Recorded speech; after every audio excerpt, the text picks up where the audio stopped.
இன்னும் புரியும்படி சொல்றேன் வாங்க. அலுமினியத்துடைய வேலன்ஸ் ஷெல் எலக்ட்ரானிக் கான்ஜுகேட் எழுதியிருக்கேன் 3s2 3p1. அதே மாதிரி தாலியத்துக்கு 6x2 6p1. ரைட், வாங்க பார்த்தாச்சா. இப்போ அலுமினியத்தை பார்த்தீங்க அப்படின்னா அலுமினியம் இந்த 3 வேலன்ஸ் எலக்ட்ரானிக் லாஸ் பண்ணி +3 மாறுறது தான் விரும்பும். சரிங்களா? அப்போ Al+1 விட Al+3 தான் மோர் ஸ்டேபிள். ஏன்னா இங்கே இன்னட் பெர் எஃபெக்ட் கிடையாது. இந்த மூணையுமே வெளியேற்றினா தான் இது ஸ்டேபிளாக இருக்க முடியும்னு Al+3 எக்ஸிஸ்ட் ஆகும். ஆனால் தாலியத்தை பொறுத்த வரைக்கும் தாலியம்+1 தான் இந்த ஒரு எலக்ட்ரானை வெளியேற்றிடும். இதுதான் மோர் ஸ்டேபிள். தாலியம்+3 வந்து அன்ஸ்டேபிள். ஏன்னா இந்த எஸ் எலக்ட்ரான் அந்த பாண்டில் இன்வால்வ் ஆகாது, நான் வரமாட்டேன்னு சொல்லிட்டு இங்கேயே இருந்துக்கும்.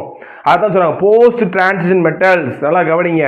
the outer s electrons have tendency to remain in net. நான் இங்கே தான் இருப்பேன், போக மாட்டேன், வெளியே போக மாட்டேன்றோம்.